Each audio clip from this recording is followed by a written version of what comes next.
हमारे चैनल से जुड़ने के लिए YouTube पर मदीना.सब्सक्राइब करें। आका फरमाते हैं, आज मेरी अम्मी सैयदा आमिना की मुझे याद आ गई।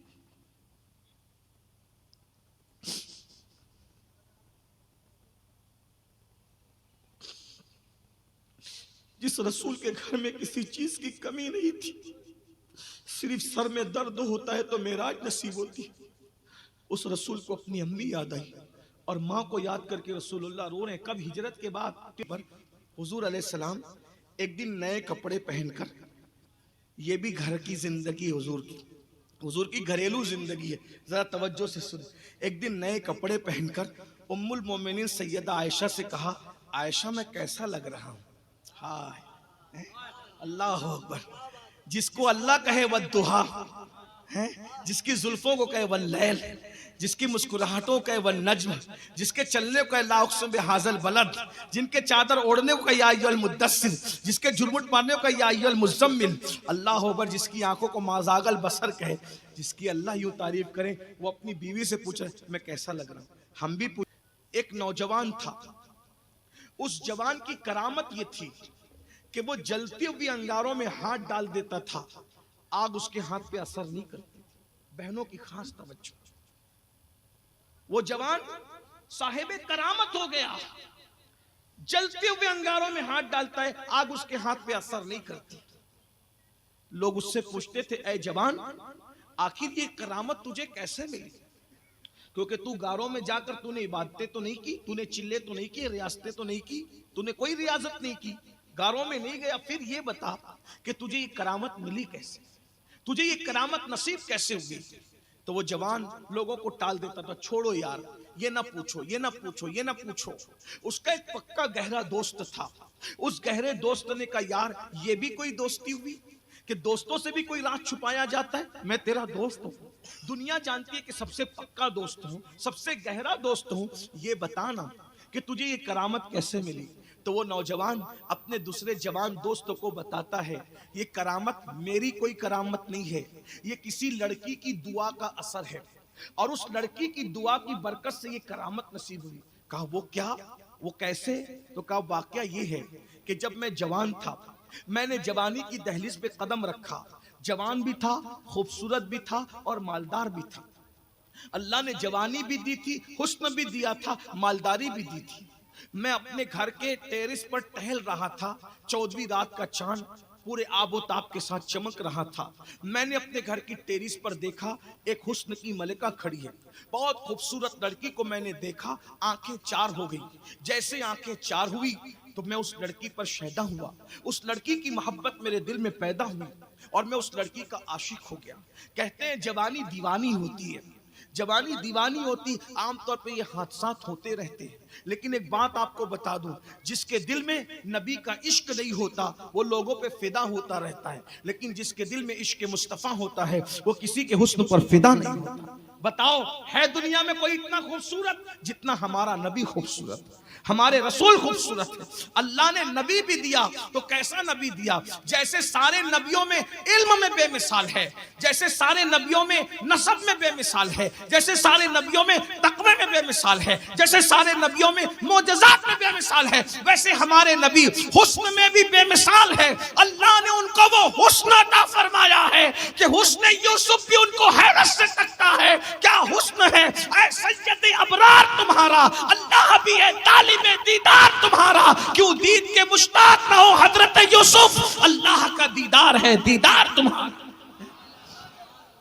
जिसका हुस्न ऐसा, सहाबा कहते हैं हुजूर इतने खूबसूरत थे, अगर हुजूर पे बफर्ज मुहाल कुरान नाजिल ना भी होता तो लोग हुजूर का चेहरा ही देख करके कलेमा पढ़ के मुसलमान हो जाते। जरा गौर तो कीजिए, आका कितने, मौलाए कायनात सैयदना अली मुर्तजा फरमाते हैं, हुजूर जब खुशी से मुस्कुराते तो दीवार का अक्स हुजूर के चेहरे के अंदर नजर आता, चांद और सूरज हुजूर के चेहरे में तैरते नजर आते। लोग नींद से उठते हैं, नींद से तो नींद का असर लोगों के चेहरे पे जाहिर होता है। सहाबा कहते हैं हुजूर जब नींद से उठा करते थे तो कभी नींद का असर हुजूर के चेहरे पे जाहिर नहीं होता था, बल्कि जब हुजूर नींद से उठते थे तो ऐसा लगता था जैसे किसी ने कंघी कर दी हो, आंखों में सुरमा डाल दिया हो, और किसी ने हुजूर का सिंगार करा दिया। अंदाजा फरमाए क्या खूबसूरत थे। एक बात यहाँ याद आई हुजूर की खूबसूरती पर।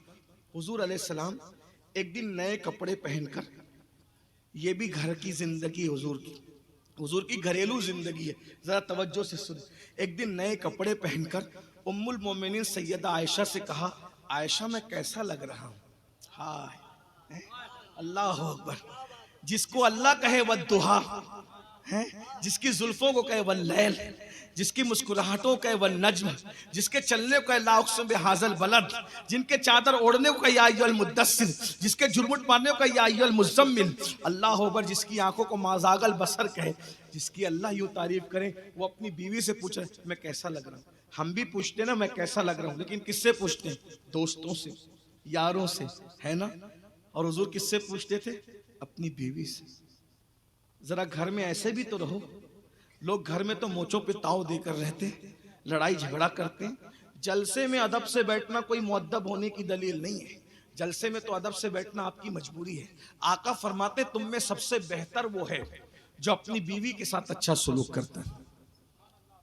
हाथ में तस्बीह, बगल में मुसल्ला, सिर पे कुरान रख के भी बेहतर नहीं बन सकते जब तक अपनी बीवी का हक न जाने, जब तक अपनी बीवी के साथ उसने सुलूक न करो।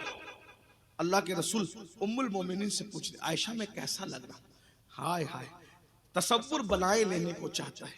आमिना का लाल जिसका हुस्न इतना अजीम हो, उन्होंने उम्मुल मोमिनीन से पूछा होगा मैं कैसा लग रहा हूं।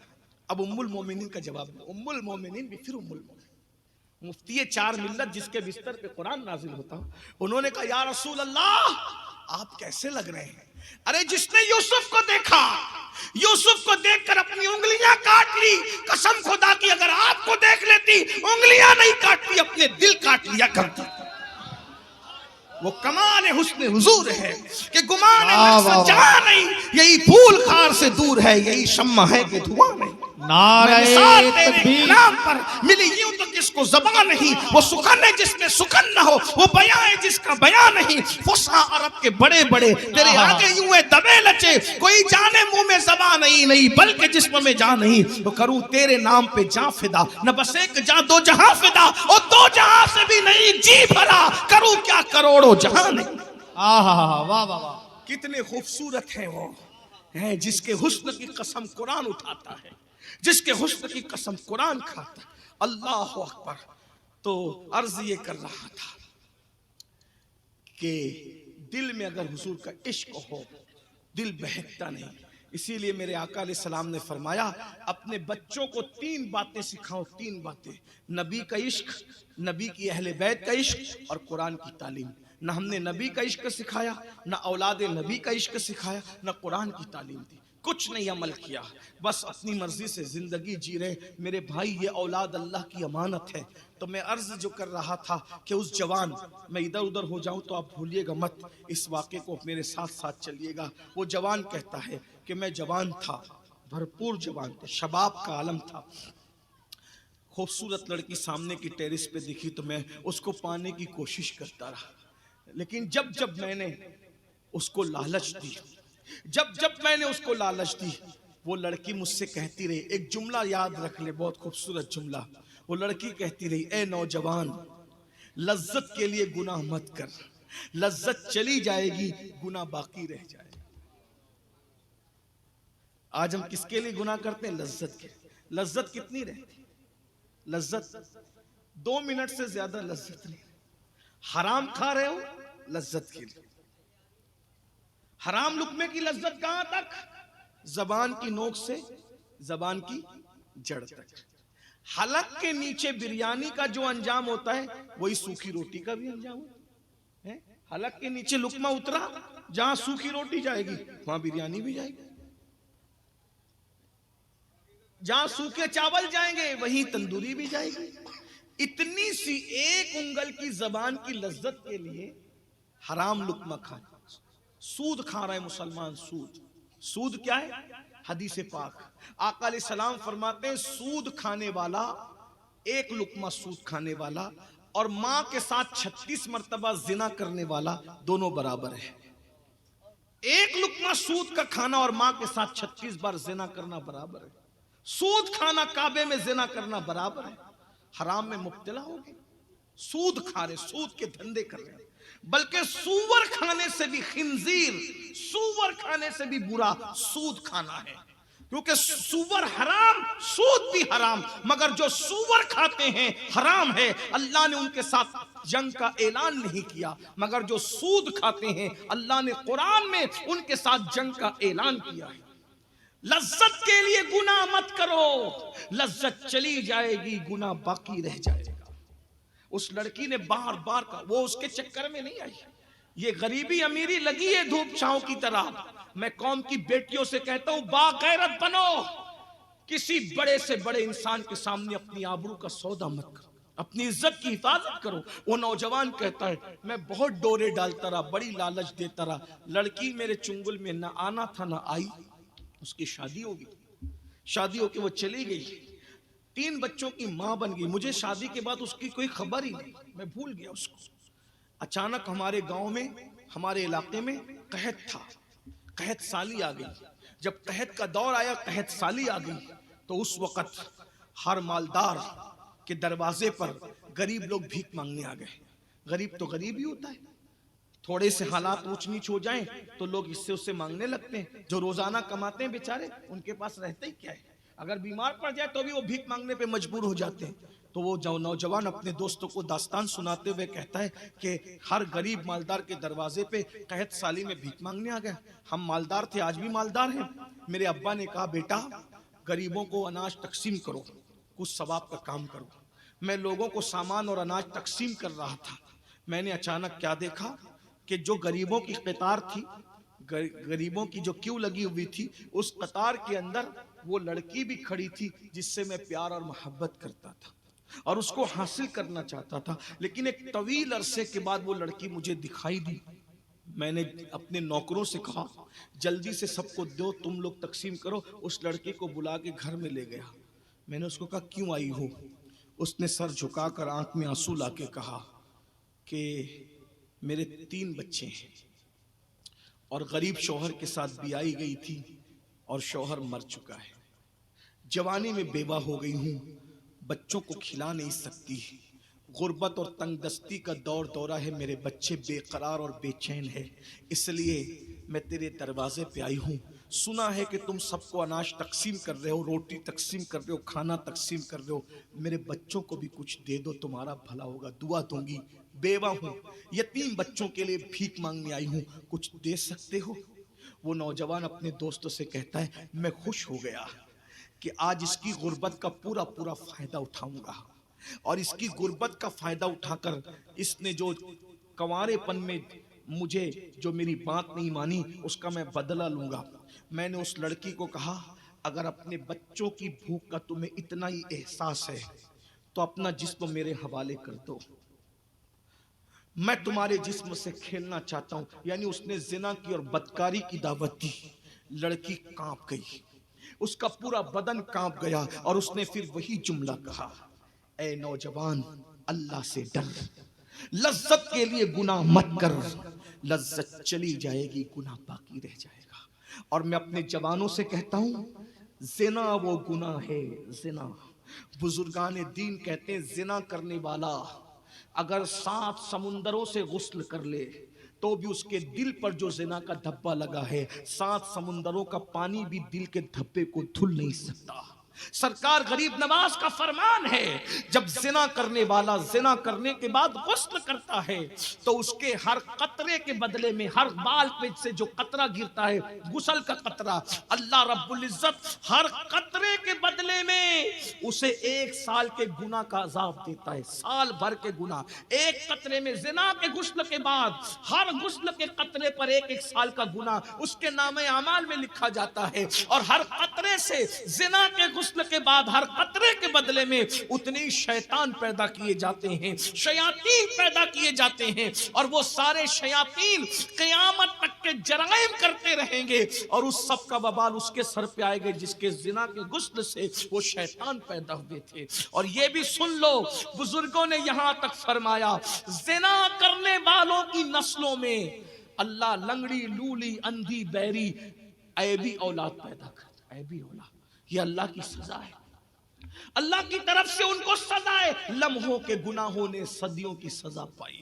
मगर जो तौबा कर ले सच्चे दिल से, जो सच्चे दिल से माफी मांग ले। अब ये नहीं कि जिसके घर में लंगड़ी लूली औलाद देखना उसको जानी समझने लगना, याद रखना, गलत फहमी नहीं करना। 98% लोगों को बतौर सजा लंगड़ी लूली ऐबी औलाद दी जाती है और 2% लोगों को बतौर इम्तिहान दी जाती है। ये फैसला आप और मैं नहीं करेंगे कि किसको क्यों ऐसी औलाद हुई। याद रखो मेरी कौम के जवानों, आप जिना करने के लिए नहीं, किसी लड़की की जिंदगी से मत खेलो। आजकल के लड़के मोहब्बत और प्यार के नाम पे लड़कियों के नाम की जिंदगी से खेल रहे हैं। मेरे आका अलैहिस्सलाम ने फरमाया, जिसने किसी चिड़िया की जिंदगी से भी खेला होगा अल्लाह उसको भी जहन्नम में डालेगा। छटाक भर की चिड़िया की जिंदगी से खेलने वाला जहन्नम में जाएगा। जब औरतों की जिंदगी से खेले, नाजायज ताल्लुकात कायम करें, निकाह करने के बाद 2-3 बच्चे होने के बाद तलाक देकर उसको तड़पाए, याद रखना अल्लाह पाक, जुमले को याद रखना, ये मौला अली का जुमला, मौला अली का कौल है। मेरे मौला मौलाए कायनात फरमाते हैं, अल्लाह काफिरों को तो मोहलत देता है, अल्लाह जालिमों को मोहलत नहीं देता। औरतों को तलाक दे के तड़पाने वालों, अगर तुम अपनी औरतों को तलाक देते हो 30 साल 35 साल की उम्र में और कहते हो कि जहेज वापस ले लो, मेहर वापस ले लो, ये रकम ले लो, वो रकम ले लो, सारी रकमों का सौदा करने वालों, जालिम ताजिरों, सुन लो, तुम सब लौटा रहे हो। क्या किसी औरत की जवानी भी लौटा सकोगे? उसका शबाब भी लौटा सकोगे? उसका कमारापन भी लौटा सकोगे? इसलिए अगर शादियां की है तो निभा करने की कोशिश करो। सालन में नमक ज्यादा होने पे तलाक, मैं कैसे लेट आई तो तलाक, और ये इस वजह से और उस वजह से तलाक की बातें करते हो। जालिमो, अल्लाह पाक जालिमों को मोहलत नहीं देता। जब जब कोई तलाक याफ्ता लड़की अपने बिस्तर पे तड़पेगी, अल्लाह का अर्श कांप कांप जाएगा। अल्लाह के रसूल फरमाते हैं, मजलूम की आह से बचो, क्योंकि मजलूम की आह और अल्लाह के बीच में कोई पर्दा और हिजाब नहीं होता। मजलूम जब रोता है तो अल्लाह का अर्श कांपने लगता है। इसलिए किसी पे जुल्म नहीं करना। यहाँ सास भी बैठी होगी, यहाँ बहुएं भी बैठी होगी। मेरा पैगाम अर्ज करना चाहता हूँ, सास बहू पे जुल्म न करे, बहू सास पे जुल्म न करे, इसलिए कि अल्लाह जालिमों को मोहलत नहीं देता। अल्लाह जालिमों को अंजाम तक पहुंचाता है। जुल्म मत करना, हो सके तो कभी कुत्ते पे भी जुल्म मत करना, हो सके तो कभी मुर्गी पे भी जुल्म मत करना। मेरे आका फरमाते हैं, जिसने मुर्गी पाली और उसको भूखा रखा, क़यामत के दिन उसका भी जवाब देना पड़ेगा। जो बहुएं सास को भूखा रखती है वो क्या जवाब देगी, और जो सास बहुओं को भूखा रखती है वो क्या जवाब देगी। ये दुनिया है, इसीलिए आए थे दुनिया में। इसीलिए मुर्गे को जब भूखा नहीं रख सकते, कुत्ते को भूखा नहीं रख सकते, बिल्ली को, हदीस पाक है, एक औरत ने बिल्ली पाली और उसको बांध के रखा और उसको खाना नहीं दिया, और वो नमाज भी पढ़ती थी, रोजे भी रखती थी, नेक थी, बंदे बंदे बिल्ली भूखी मर गई। आका फरमाते वो जहन्नम में जाएगी। गौर कीजिए, बिल्ली को भूखा रखने वाली औरत नमाज के बावजूद जहन्नम में जाएगी। तो जो बहू को भूखा रखे और जो बहू सास को भूखा रखे, जो भावज ननद को भूखा रखे, जो ननद सास जो है वो भावज को भूखा रखे, क्या चल रहा है? दीन कहाँ है? दीन किसकी जिंदगी में? दाढ़ी टोपी और सिर्फ चंद चीजों में दीन मुकय्यद हो गया? नहीं, दीन पूरा दीन है, इस्लाम पूरा इस्लाम है। अरे हमारा मजहब तो ये कहता है खुद भूखे रहकर औरों को खिलाओ। ये किया नहीं, ये किया नहीं है। रह के फाकों में गरीबों को खिलाने वाले ऐसे होते हैं मोहम्मद के घराने वाले। क्या हुजूर शेख आजम की जिंदगी को नहीं देखते? शेख आजम गरीब परवर पीर का नाम है, शेख आजम गरीब परवर पीर का नाम है। जिन्होंने उनको देखा है जानते हैं कि उर्स के मौके पर अगर कोई बिहार से आ रहा है, कोई गुजरात से आ रहा है और जिनके घर कयाम रहता है या जिनसे मिलना जुलना और गरीब है, चुपके से नजराने का लिफाफा उनके हाथ में देकर कहा वो फलां को पहुंचा देना और फलां को पहुंचा देना। याद रखना, ऐसे गरीब परवर लोग आज हमारे दरमियान से उठ गए। अर्ज क्या कर रहा था? अल्लाह अकबर। उस जवान ने उस लड़की से कहा, ए लड़की, तेरे 3 बच्चों की भूख अगर तुझे अजीज है तो अपने जिस्म पे मुझे कब्जा दे दे, कंट्रोल दे दे। मैं तू जो कहेगी तू, अनाज ही नहीं दूंगा, सिर्फ तेरे कदमों में दौलत का अंबार लगा दूंगा। बता तुझे क्या चाहिए? बस एक ही शर्त है, अपना खूबसूरत जिस्म मेरे हवाले कर दे। लड़की ने क्या जवाब? ए जवान, अल्लाह से डर, लज्जत के लिए गुनाह मत कर, लज्जत चली जाएगी, गुनाह बाकी रह जाएगा। फिर क्या हुआ? उस जवान ने कहा, उसको मजबूर करने के लिए उसको मजबूर कि अगर तू अपना जिस्म मेरे हवाले नहीं करेगी मैं तेरी कोई मदद नहीं करूंगा। वो लड़की गरीब थी लेकिन बागैरत थी। मेरी कौम की बेटियों से भी कहना चाहता हूँ, देखो इस तरह की गैरत सीखो, ये गैरत होती है। वो वापस चली गई लेकिन अपने बच्चों की भूख के सामने उसने अपनी आबरू का सौदा नहीं किया आबरू का सौदा। यहाँ तो जेवर के लिए, मोबाइल के लिए, बाइक पे घूमने के लिए आबरू का सौदा कर दिया जाता है। फिर क्या हुआ, जब घर लौटी तो देखा छोटे छोटे बच्चे, नन्हे बच्चे भूख से बिलक रहे हैं। एक बच्चा अपनी माँ से कहता है, अम्मी ले आई खाना। माँ का कलेजा कैसे चीर गया होगा। मैं इन माओं को क्या बताऊं कि ममता किसे कहते हैं। एक बाप बताएगा माँ को ममता क्या है। माँ जितना ममता समझ सकती है कोई नहीं समझ सकता। नन्हे तीनों बच्चों में से एक बच्चे ने कहा, माँ ले आई खाना। माँ ने कहा, नहीं बेटा। तो एक बच्चा माँ से कहता है, माँ भूख बर्दाश्त नहीं होती, या तो हमें मार डालो गला दबा के, या हमारे लिए खाने का इंतजाम करो। गौर कीजिए ये कैसा मकाम है। माँ होती, माँ सिर्फ माँ होती। माँ के सिवा कुछ नहीं होती। माँ की ममता बेमिसाल होती। माँ अगर चिड़िया और मुर्गी हो, अपने मुंह का दाना तोड़ तोड़ के माँ अपने बच्चे को खिलाती है। माँ अपने बच्चों की खुशी के लिए अपनी हर खुशी को कुर्बान कर देती है। माँ अपना पूरा शबाब निचोड़ देती है बच्चों को जवान करने के लिए। माँ होती, माँ सिर्फ माँ होती। माँ की तरह कायनात में कोई नहीं है। अल्लाह ने माँ के सीने में वो ममता दी है कि माँ सब कुर्बान करके बच्चों की खुशी चाहती है। माँ होती है जो बच्चों को गीले पे सुलाना गवारा नहीं करती, ये सोच के कि मेरे बच्चे को सर्दी हो जाएगी। माँ सर्दी की तवील रातों में बच्चों के पेशाब पे सोती है और अपने बच्चों को सीने पे सुलाती है। माँ नींद कुर्बान करती है। जो इतने बड़े बड़े जवान होके बैठे हो ना, ये किसी माँ की कुर्बानी का नतीजा है, ये किसी बाप की कुर्बानी का नतीजा है। मगर आज अफसोस, हमने अपने माँ बाप को छोड़ दिया। आज माँ बाप के साथ क्या सलूक हो रहा है। घर घर की कहानी, हर घर की कहानी। मुसलमानों, सीरियलों और फिल्मों में देखकर कुत्तों को चूम रहे हो, कुत्तों को चूम रहे हो, और जिन्हें चूमना चाहिए था उन्हें घर के बाहर निकाल दिया।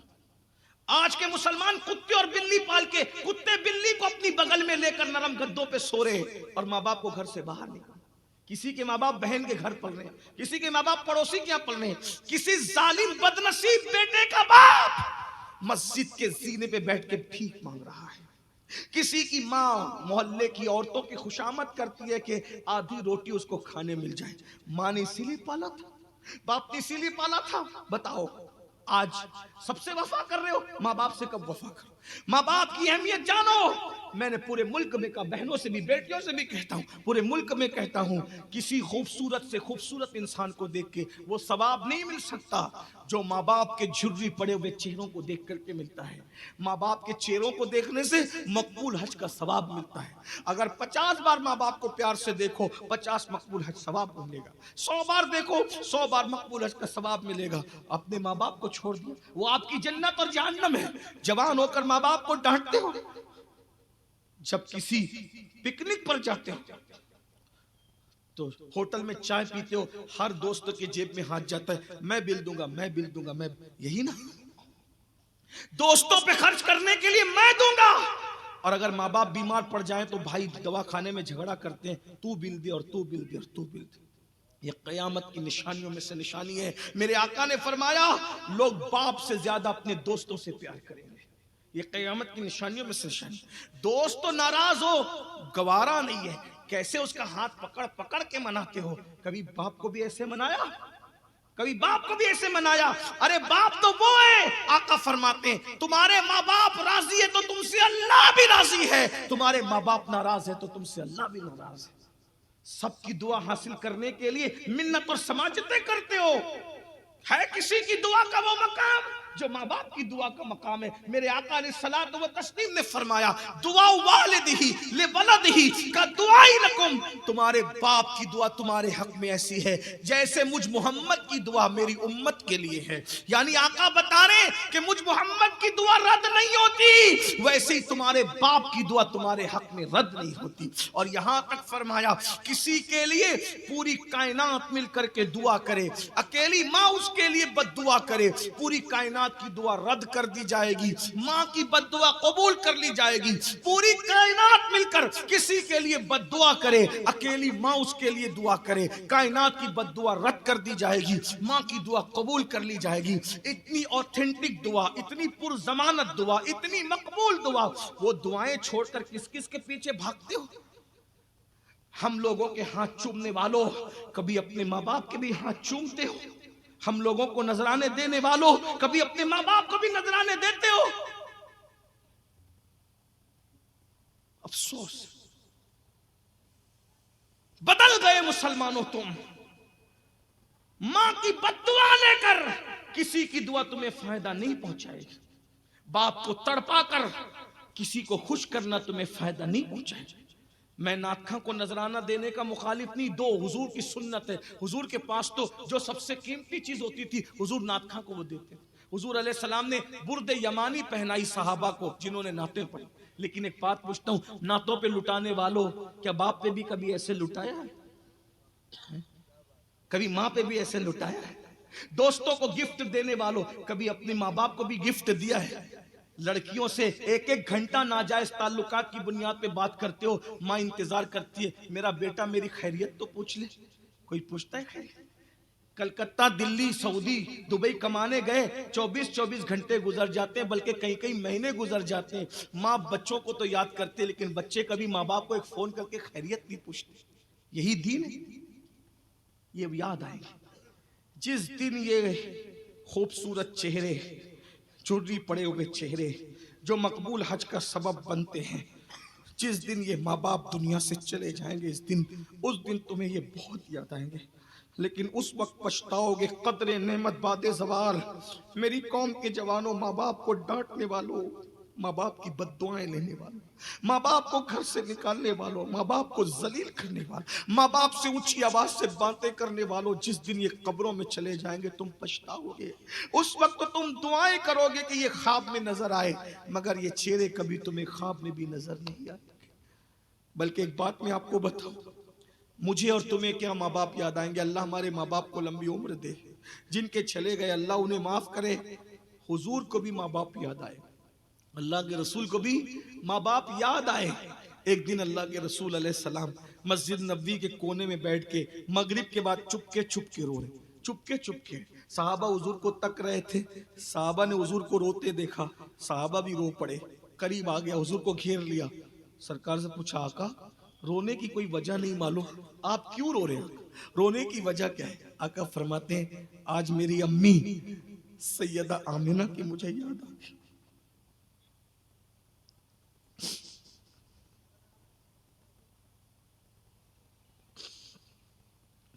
जिस रसूल के घर में किसी चीज की कमी नहीं थी, सिर्फ सर में दर्द होता है तो मेराज नसीब होती, उस रसूल को अपनी अम्मी याद आई। और माँ को याद करके रसूलुल्लाह रो रहे हैं। कब? हिजरत के बाद, 53 साल से ज्यादा की उम्र है, हुजूर को अम्मी याद आ गई। जब साहबा ने हुजूर की अम्मी का जिक्र सुना, सैयदा आमिना का जिक्र, तो साहबा भी रो पड़े, सब रो पड़े। पूरी मस्जिद सोगवारी के माहौल में डूब गई, सब रो रहे थे क्योंकि आज हुजूर की अम्मी का जिक्र आया था। माँ होने के एतबार से कोई माँ हुजूर की माँ की तरह तो नहीं है ना। किसी का बेटा मूसा, किसी का बेटा ईसा, किसी का बेटा दाऊद, किसी का बेटा गौस, किसी का बेटा कुतुब, किसी का बेटा साहबी। आमिना तू वो है, तेरा शहजादा तो अल्लाह का महबूब है, वजह तखलीक कायनात है। मेरे आका रो पड़े, कहा मेरी अम्मी की याद आ गई, अम्मी याद आई, आज मेरी माँ आमिना याद आई। सब साहबा रो पड़े।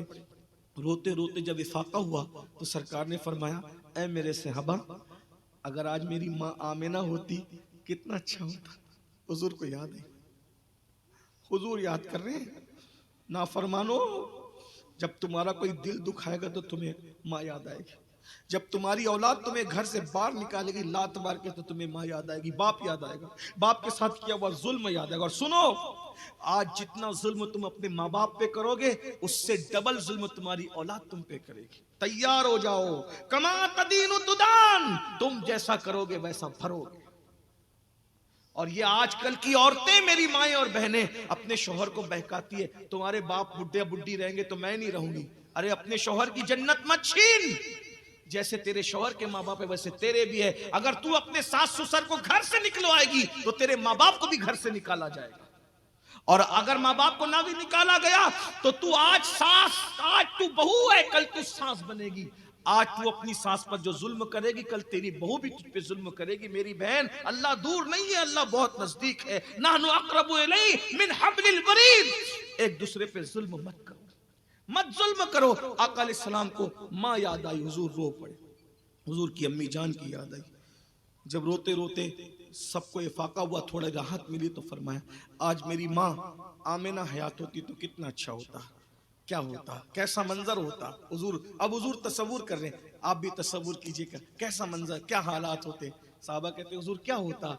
आका फरमाते हैं, अगर मेरी माँ आज आमिना हयात होती मैं तुम लोगों को नमाज पढ़ा रहा होता। तवज्जो करो, आका फरमाते हैं मैं तुम लोगों को नमाज पढ़ा रहा होता, मैं तुम लोगों को नमाज पढ़ा, नबी की नमाज, मैं तुम लोगों को नमाज पढ़ा रहा होता। और मेरी अम्मी हयात होती और मेरी अम्मी मुझसे कहती, मेरे बेटे मोहम्मद इधर आओ।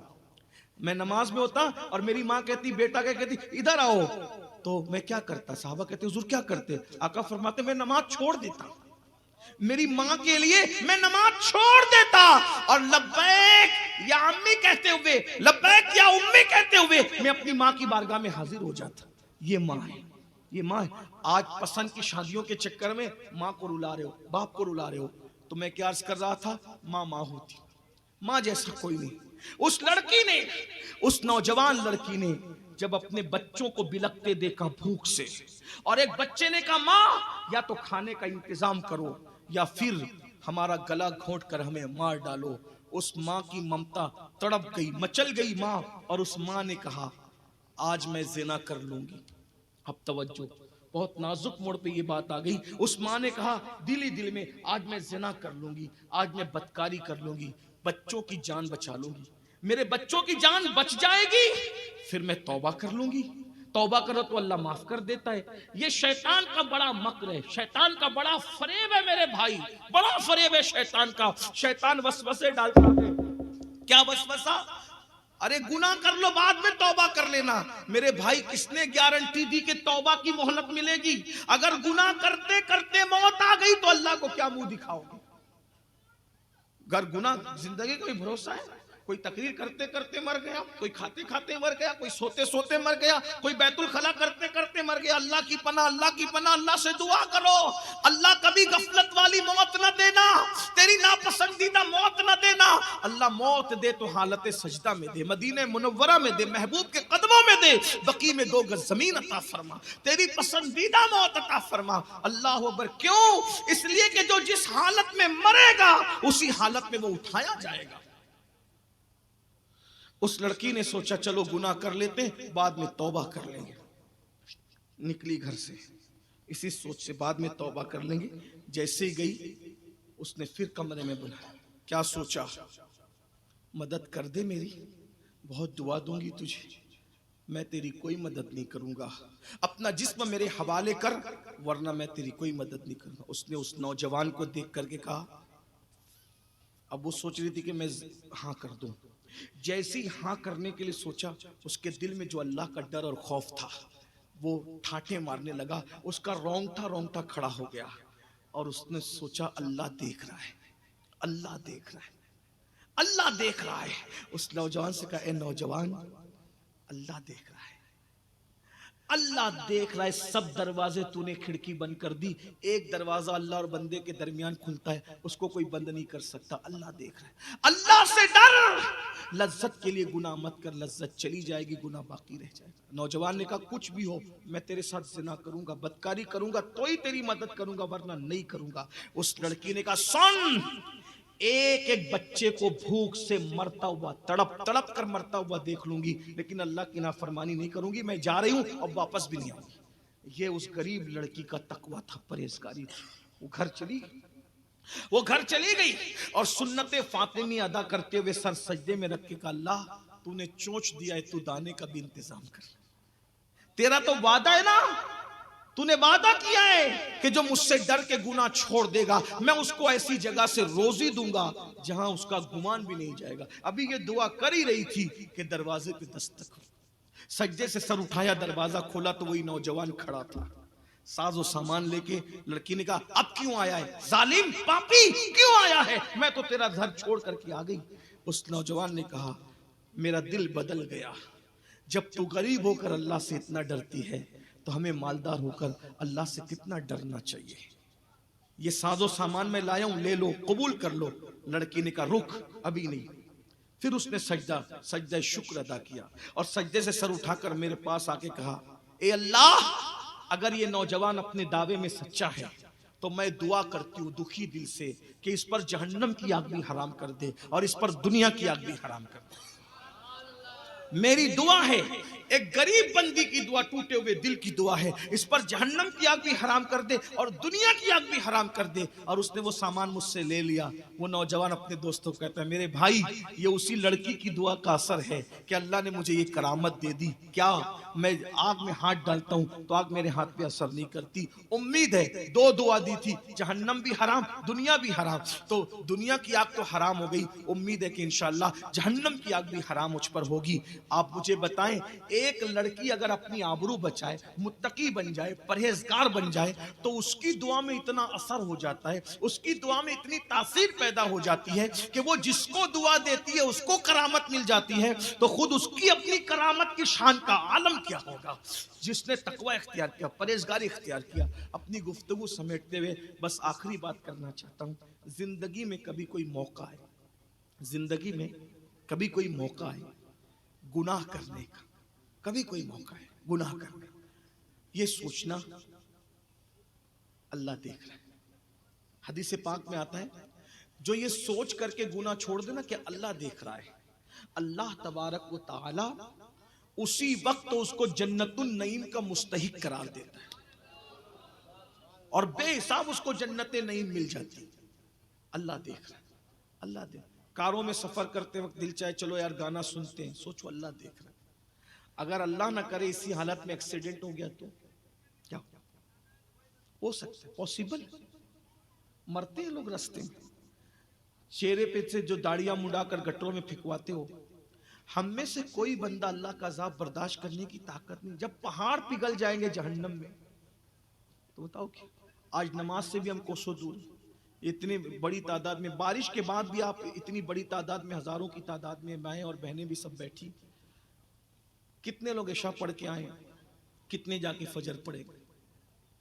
सोचिए, नमाज छोड़ दी, इबादत छोड़ दी। हुजूर शेख आजम के उर्स में आने वालों, शेख आजम उस वली का नाम है जिसने सफर में भी कभी नमाज नहीं छोड़ी।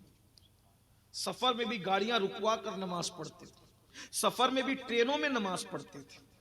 हमारे बुजुर्गों का कदम हमने छोड़ दिया, हमने अपने बुजुर्गों का तरीका छोड़ दिया। तो मैं बात जो समेटते हुए कर रहा हूं, एंड पर सब भाइयों की बहनों की तवज्जो, जब गुनाह करने को दिल चाहे सोचो कि अल्लाह देख रहा है, अल्लाह देख रहा है। जिंदगी में कभी एक गुनाह ये सोच करके छोड़ देना कि अल्लाह देख रहा है। सबकी इज्जत करते हो ना, अपने अल्लाह की भी तो इज्जत करो। और सबसे ज्यादा इज्जत का हकदार कौन है? अल्लाह ही तो है। वमा क़दरुल्लाह हक़्क़ क़द्री, तुमने अपने अल्लाह की ऐसी कद्र नहीं की जैसा कद्र करने का हक था।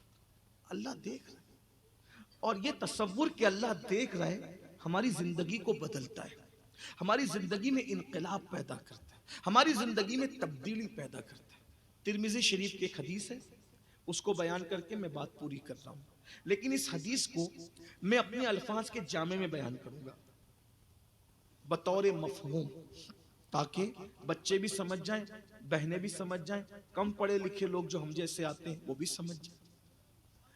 अल्लाह के रसूल को ये वाकया इतना पसंद था, जो वाकया मैं बयान करने जा रहा हूं, जो हदीस में आया है, इतना पसंद था कि हजरत अब्दुल्ला इब्न उमर कहते हैं कि मैं बच्चा था, बचपने में भी कमोबेश 7 मरतबा ये वाकया रसूलुल्लाह ने मुझे सुनाया।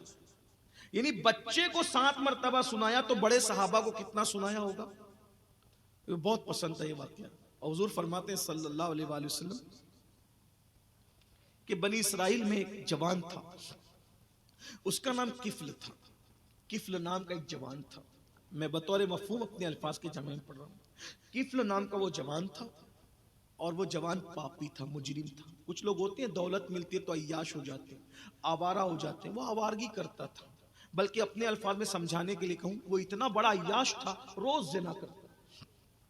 और जिना रोज करता था, वो भी कैसे? हर दिन नई लड़की की तलाश करता, हर दिन नई लड़की की तलाश। एक दिन वो अपने शिकार की तलाश में निकला था, कोई लड़की मिल जाए खूबसूरत तो उसका अपना शिकार मिल जाए।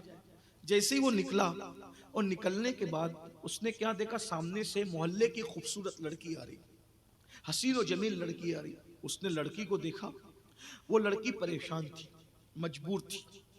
वो मजबूर थी, परेशान थी। वो लोगों से कर्जा मांग रही थी, मेरी मदद कर दो, मैं परेशान हूं, मेरी मदद कर दो। लेकिन किसी ने उसको कर्जा वर्जा दिया नहीं। अब किफ्ल खुश हो गया, जब इसकी कोई मदद नहीं कर रहा है, मैं मदद करूंगा और इसकी मजबूरी का पूरा पूरा फायदा उठाऊंगा। उस लड़की को चंद सिक्कों की जरूरत थी। उस लड़की के दामन में इसने 60 दिनार डाल दिए या दिरहम डाल दिए। चंद की जरूरत थी, 60 डाल दिए। लड़की तशक्कुर के लहजे में उस नौजवान को देखने लगी, किफ्ल को। मौलाए कायनात फरमाते हैं, इंसान एहसान का बंदा होता है, इंसान एहसान का बंदा होता है। अल्लाह अकबर। वो लड़की ने जैसे ही तशक्कुर की नजर में किफ्ल को देखा, किफ्ल ने कहा, मैंने तुझ पे जो एहसान किया है उसका कोई बदला मैं नहीं चाहता, बस इतना चाहता हूं थोड़ी देर चल के तुम मेरे कमरे में बैठ जाओ, फिर चली जाना। अब चूंकि उसने दिरहम दिनार ले लिए थे, एहसान तले दब गई थी, इनकार नहीं कर सकती थी। बस यहां रुक कर बात आगे बढ़ाने से पहले चंद जुमले दर्द दिल के तौर पर सुन लीजिए। आज कहते हो ना, लोग मुर्तद हो रहे हैं, मजहब सब तब्दील कर रहे हैं, मसलक तब्दील कर रहे हैं। वजह हम किसी की मदद नहीं कर रहे, हम जालिम हैं, जालिम। लड़कियों को शौक नहीं है काफिर होने का। 30-30, 35-35 साल की उम्र में पहुंच गई, तुम रिश्ता नहीं ले जाते उनके घर। क्यों? क्योंकि वहां से तुम्हें जहेज नहीं मिलेगा, भीख नहीं मिलेगी। करीबों की बच्चियां क्या बताएं, सब नहीं, लेकिन आज सबसे ज्यादा जिनकी बच्चियां लॉजों में बिक रही है वो कलमा पढ़ने वाली कौम है। हम मदद नहीं कर रहे।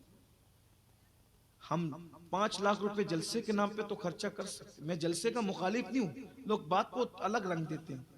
5 लाख रुपए जलसे पे तो खर्च कर सकते हैं, 2 लाख रुपया हम मोहल्ले के गरीबों पे खर्च नहीं कर सकते। अगर हम किसी बुजुर्ग का उर्स करेंगे, कव्वाल कव्वालन को बुलाएंगे, लाखों रुपया उन पे लुटा देंगे। लेकिन किसी गरीब की बच्ची के सर पे हम दुपट्टा नहीं डाल सकते। आप मदद नहीं करोगे तो कौम की बच्चियां निकलेगी हाथ से। आप अपने आप में डूब के सोचो, मेरे भाई, हम इतने खुदगर्ज हो चुके, हम अपनी सगी भतीजियों पे तवज्जो नहीं करते, हम अपनी सगी भांजियों पे तवज्जो नहीं करते, हम अपनी बहनों पे तवज्जो नहीं करते। मेरे भाई, आप किसकी मदद करोगे? अगर एक मुसलमान सिर्फ अपने खानदान को संभाल ले, पूरा मुल्क संभल जाएगा। लेकिन कोई किसी की मदद करने तैयार ही नहीं, कोई किसी की इमदाद करने तैयार ही नहीं। मेरे भाइयों, आओ अपनी सोच बदलो, अपनी फिक्र बदलो। हमने 1-1 करोड़ के मीनार तो बना लिए, लेकिन हमने अपनी कौम की बच्चियों की इज्जत की हिफाजत का क्या सामान किया? ये 1-1 करोड़ के मीनार हमारी इज्जत नहीं बचा सकते। मीनार बनाओ, लेकिन 1-1 करोड़ के मीनार हमारी इज्जत नहीं बचा सकते। इज्जत बचाना है, एक दूसरे की मदद करना सीखो, एक दूसरे की इमदाद करना सीखो। सहाबे किराम ने एतिकाफ तोड़ दिए मदद के लिए। हजरत अब्दुल्ला इब्ने अब्बास एतिकाफ में थे, एक शख्स मदद के लिए आया, आपने जूते उठाए, मस्जिद के बाहर निकले, शागिर्दों ने कहा हजरत एतिकाफ में हो, एतिकाफ टूट जाएगा। फरमाया एतिकाफ टूटेगा तो बाद में कज़ा कर लूंगा, लेकिन मेरे आका फरमाते हैं जो किसी मुसलमान मजबूर की तकलीफ की मदद करने के लिए चलता है, हर कदम के बदले अल्लाह उसे मस्जिद नबवी में 2 साल एतिकाफ करने का सवाब अता करता है। हम किसकी मदद करें, हम कहां मदद कर रहे हैं? हुजूर शेख आजम से सीखिए, गरीब परवर पीर से सीखिए, हैं? गरीबों की मदद कीजिए, गरीबों की इमदाद कीजिए।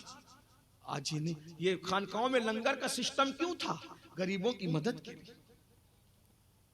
लेकिन आज सब बदल दिया, सब चौपट करके रख दिया।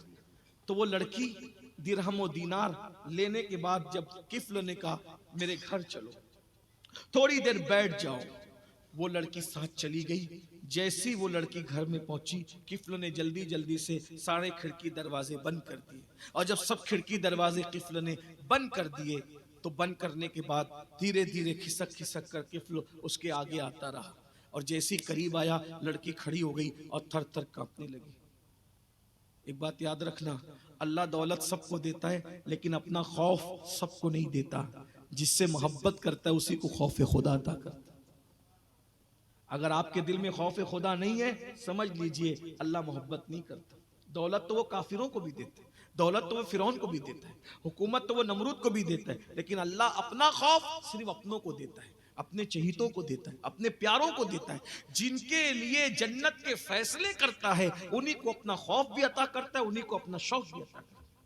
इसलिए अगर दिल में खौफ नहीं है, अब दिल में खौफ है या नहीं है चेक कैसे करें? जब गुनाह करते वक्त कोई चीज रुकावट ना बने, समझो दिल से खौफ निकल गया। इसलिए कि खौफ खुदा की अलामत है, जब भी गुनाह करने को दिल चाहेगा ये तसव्वुर जरूर आएगा अल्लाह देख रहा है, और वो देख रहा है और देख रहा है। हो अमाकुम ऐनमा कुंतुम, तुम जहां कहीं हो अल्लाह तुम्हारे साथ। नहनु अक़रबु इलैहि मिन हब्लिल वरीद, अल्लाह तुम्हारी शयरक से ज्यादा करीब है। उस लड़की को कपकपी आई, थर थर कांपने लगी। किफ्ल ने कहा क्या हो गया तुझे? उसने कहा किफ्ल, ये गुनाह तूने बार बार किया मैं जानती हूं, लेकिन आज से पहले मैंने कभी नहीं किया किफ्ल। उसने कहा कोई नहीं देख रहा है, और अगर कोई देख भी रहा होता तो समाज में तेरी मदद किसने की? किसी ने तो तेरी मदद की नहीं, किससे तू डर रही है? कहा किसी से नहीं डर रही हूं, सब दरवाजे बंद हो गए ना, लेकिन अल्लाह तो देख रहा है।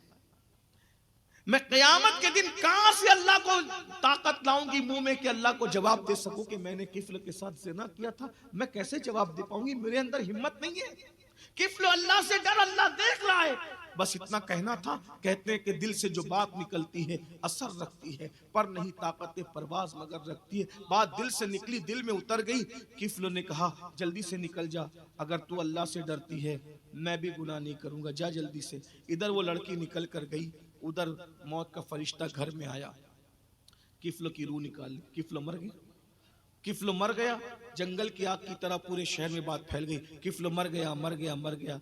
कुछ जाहिदाने खुश को आपस में बात करने लगे, बड़ा मुजरिम था, बड़ा पापी था, बड़ा गुनहगार था, मर गया, मुंह काला हो गया होगा, ये हो गया होगा, वो हो गया होगा, सब बातें करने लगे। लेकिन कुछ अल्लाह वाले थे, उन्होंने कहा किफ्ल कैसा भी था लेकिन था तो मुसलमान, चलो उसके जनाजे में चलते हैं। जब उसके दरवाजे पर आए तो नूर के कलम से, अल्लाह के कलम से, नूर के कलम से उसके घर के दरवाजे पे लिखा हुआ था इन्नल्लाह ताला क़द गफ़र लिल किफ्ल, कि किफ्ल अल्लाह के डर से एक गुनाह को उसने छोड़ा, अल्लाह ने उसके सारी जिंदगी के गुनाहों की मग़फ़िरत फरमाई। सारी जिंदगी के गुनाह, एक गुनाह छोड़ा अल्लाह के खौफ से, सारी जिंदगी के गुनाह अल्लाह ने उसके बख्श दिए। मेरे भाइयों, हुजूर शेख आज़म के उर्स में आए हो। शेख आज़म मखदूम पाक और गौसे पाक के शहजादे, ऐसा पीर जिसकी शफकतें, जिसकी मोहब्बतें, जिसका प्यार, अल्लाह अकबर, आज भी याद आता है। यकसा कभी ये नहीं देखा ये मेरा मुरीद है या किसी दूसरे का मुरीद है। जो भी मिलने गया, प्यार दिया, मोहब्बतें दी। एक मर्तबा में कि चौचे मुकद्दसा हाजिर हुआ, पैर से माजूर हो चुके थे, आखिरी मुलाकात वही थी। असर के बाद मैं मिलने के लिए गया तो मुझे अपने साथ अपने पलंग पे बिठाया, और बिठाने के बाद जो खादिम था उसको कहा कि भाई ज़रा इनके लिए नाश्ता लाओ। मुझे याद है हरे रंग की वो मटर जो है वो उबली हुई हजरत ने मुझे खिलाया। मालेगांव के हालात पूछे। हुजूर शेख आज़म से हम लोग का ताल्लुक इस एतबार से भी है कि शेख आज़म ने 1960 में जो अपनी ज़िंदगी का सबसे पहला दौरा किया था दावत व तबलीग के लिए, वो हमारे शहर मालेगांव के लिए किया था। पहली मर्तबा वो घर से दावत व तबलीग के लिए निकले थे, हमारे शहर में आए थे और उन्होंने 10 दिन माए मुहर्रम में दास्तान करबला पर खिताब फरमाया था और भी फिर वो आते रहे, जिंदगी भर आते रहे। अभी भी हुजूर कायदे मिल्लत और बुजुर्गान के चौचे मुकद्दस आते हैं। हम लोग वो खुशनसीब हमारी आंखें हैं कि हमने सरकार कलां को भी देखा, शेख आज़म को भी देखा और कायदे मिल्लत को भी देख रहे हैं और अभी उनकी औलाद को भी देख रहे हैं। अल्लाह ताला जिंदगी दे तो उनके पोता पोतियों को भी देखेंगे, यानी 5 नस्लों को देखेंगे। अपने बुजुर्गों से वाबस्ता रहो, ज़बानी तौर पर नहीं, अपने बुजुर्गों से किरदार के एतबार से वाबस्ता रहो।